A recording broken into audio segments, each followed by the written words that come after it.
എന്ന് പറയാൻ പോകുന്നത് ആലുവ ശിവക്ഷേത്രത്തെക്കുറിച്ചാണ്. ഈ ചാനൽ ആദ്യമായിട്ടാണ് കാണുന്നതെങ്കിൽ സബ്സ്ക്രൈബ് ചെയ്യുക, ഷെയർ ചെയ്യുക, ലൈക്ക് ചെയ്യുക, കമൻറ്റ് ബോക്സിൽ കമൻറ്റുകൾ അറിയിക്കുക.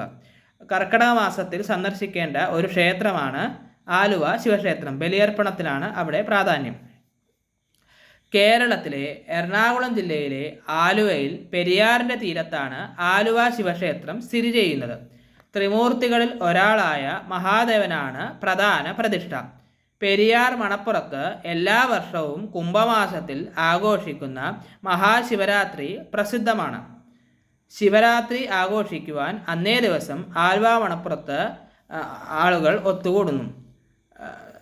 ശിവരാത്രിക്ക് ആലുവ മണപ്പുറത്ത് ബലിയർപ്പിച്ചാൽ മരിച്ച ബന്ധുക്കൾക്ക് മോക്ഷം ലഭിക്കുമെന്നാണ് വിശ്വാസം. ധാരാളം ഭക്തർ അവിടെ ആകർഷിക്കുന്നത് അതുകൊണ്ടാണ്.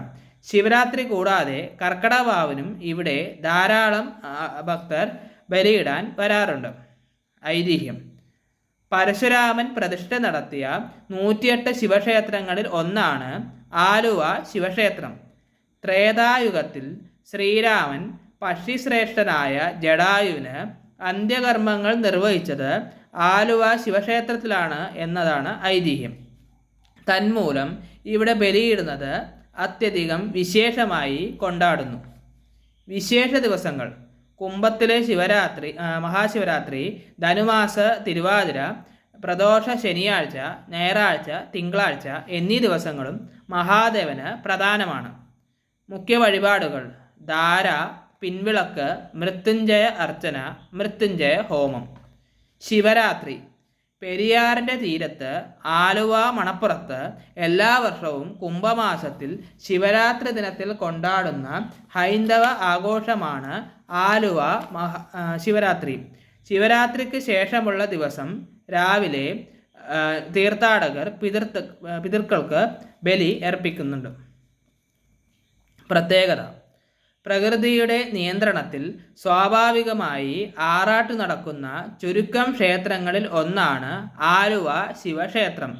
മഴക്കാലത്ത് പെരിയാർ നിറഞ്ഞൊഴുകി വിഗ്രഹം വെള്ളത്തിൽ മുങ്ങുമ്പോഴാണ് ഇവിടെ ആറാട്ട് നടക്കുക എന്നതാണ് ഈ ക്ഷേത്രത്തിൻ്റെ പ്രത്യേകത. ഇവിടെ ശ്രീകോവിലിൽ ഇല്ലാതെ മണലിൽ ഉയർന്നു നിൽക്കുന്ന ശിവലിംഗമാണ് പ്രധാന പ്രതിഷ്ഠ. ഇത് ദക്ഷിണഗംഗ എന്നും അറിയപ്പെടുന്നു. അടുത്ത വീഡിയോയിൽ തിരുനാവായ നാവമുകുന്ദ ക്ഷേത്രത്തെക്കുറിച്ചാണ് പറയുന്നത്. കാത്തിരിക്കുക.